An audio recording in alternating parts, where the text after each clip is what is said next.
सर्वांना नमस्कार. श्री अर्चना या यूट्यूब चॅनलमध्ये मी अर्चना आपल्या सर्वांचं मनापासून स्वागत करते. पूर्वी लग्नात नवरी एकटी सासरी जात नसे. तिच्यासोबत असायची तिची सावली, बहीण, पाठराखी. नव्या घरात धीर देणारी, हसवणारी, रडताना खांदा देणारी. पण आजच्या धावपळीच्या काळात ही सुंदर परंपरा हळूहळू लुप्त होत चाललेली आहे का? लग्नातील पाठराखीण ह्या संस्कृतीमागचं खरं महत्त्व आज आपण जाणून घेऊया. लग्न म्हणजे फक्त दोन व्यक्तीचं नव्हे, दोन कुटुंबाचा मिलाप. आणि या मिलापात अनेक सुंदर परंपरा आपल्या संस्कृतीने दिलेल्या आहेत. त्यापैकीच एक हळवी, प्रेमळ आणि आधार देणारी परंपरा म्हणजे पाठराखीण. पुराणामध्ये विवाह संस्कार, कन्यादान, गृहप्रवेश, वधूचे सन्मान याचा उल्लेख आहे.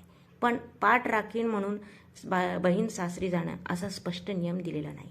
म्हणजेच ही शास्त्राधारित नाही, पण संस्काराधारित लोकपरंपरा आहे. पाठराखीण म्हणजे काय आपण बघूयात.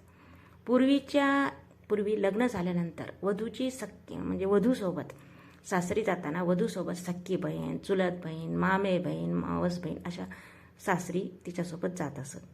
तिला पाठराखीण म्हणत असत. तिची भूमिका काय होती की नव्या घरात वधूला आधार देणे, रीतिरिवाज समजून सांगणे, पहिल्या काही दिवसात मानसिक साथ देणे, सासरी ओळख करून देताना मदत करणं.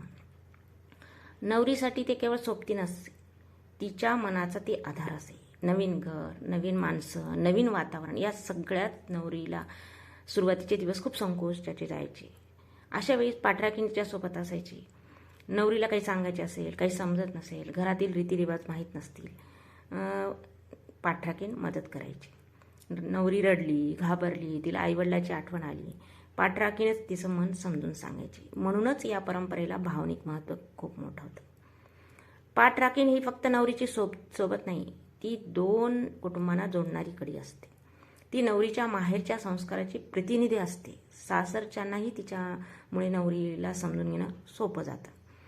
काही ठिकाणी पाठराखीण काही दिवस सासरी थांबत असे, काही ठिकाणी फक्त गृहप्रवेशापर्यंतच सोबत करत असे. असं पूर्वी होतं.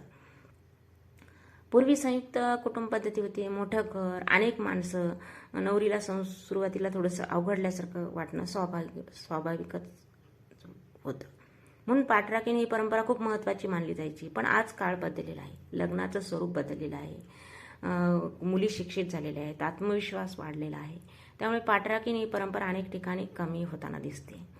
लग्न झालं, दुसऱ्याच दिवशी नवरी सासरी स्थिर पण होते. आणि काही तर असं असतं की नवरीच्या बहिणीचं आता ह्या काळामध्ये शिक्षण असतं, नोकरी असते, वेळेची कमतरता, यामुळे पाठराखीण म्हणून जाणं शक्य पण होत नाही. काही ठिकाणी तर ही परंपरा माहीत पण नाही. पण प्रश्न असा आहे की परंपरा खरंच कालबाह्य झाली आहे का, की आपणच ती विसरत चाललेलो आहोत? कारण आजही नवरीचं मन तेच असतं. लग्नानंतरचा बदल आजही तितकाच मोठा असतो. नवीन घरात सुरुवातीला कोणीतरी आपलं असणं हे आजही तितकंच महत्त्वाचं आहे. पाठराखीण असल्याने काय होते, नवरीला भावनिक आधार मिळतो, तिला एकटेपणा जाणवत नाही आणि सासरच्यांनाही वाटतं की नवरीला तिचा आधार आहे, माहेरचा आधार आहे. या छोट्याशा परंपरेमध्ये खूप मोठं प्रेम आणि जिव्हाळा दडलेला आहे. काही घरामध्ये आजही परंपरा थोडीशी जपली जाते, फार क्वचित आहे. कठीण आणि सगळ्यात महत्त्वाचं म्हणजे आता ती थोडीशी लुप्तच आहे. बहीण नवरीसोबत जाते, तिची काळजी घेते, तिच्यासोबत हसते, खेळते आणि मग काही दिवसांनी परत येते. हा क्षण नवरीसाठी आयुष्यभर लक्षात राहतो. आपली संस्कृती अशा छोट्या छोट्या परंपरांनी समृद्ध आहे. या परंपरा फक्त रीतिरिवाज नाहीत, त्या आहेत भावनाची जपणूक. पाठराखीण ही त्यापैकीच एक अशी सुंदर परंपरा आहे. ही परंपरा लुप्त झालेली आहे आणि खूप कमी पण झालेली आहे. आपण ती पुन्हा जपावी. नवरीच्या आयुष्यातील हा बदल अधिक सुंदर जपली तर अधिक सुंदर म्हणजे नवरीच्या आयुष्यातील हा बदल अधिक सुंदर आणि सुखद होऊ शकतो. परंपरा जपणं म्हणजे जुनं टिकवणं नाही, त्यामागचं प्रेम आणि अर्थ जपणं आहे. पाठराखीण ही अशीच प्रेमाची, आधाराची आणि जिव्हाळ्याची परंपरा आहे. परंपरा बदलतात, काळ बदलतो, पण नात्यामधलं प्रेम कधीच बदलत नाही. पाठराखीण ही फक्त एक रीत नाही, नवरीच्या आयुष्यातील पहिल्या पावलावर दिलेला माहेरचा आधार आहे. आज ती लुप्त होत चाललेली आहे. आपण ठरवलं ही सुंदर परंपरा पुन्हा जिवंत राहू शकते.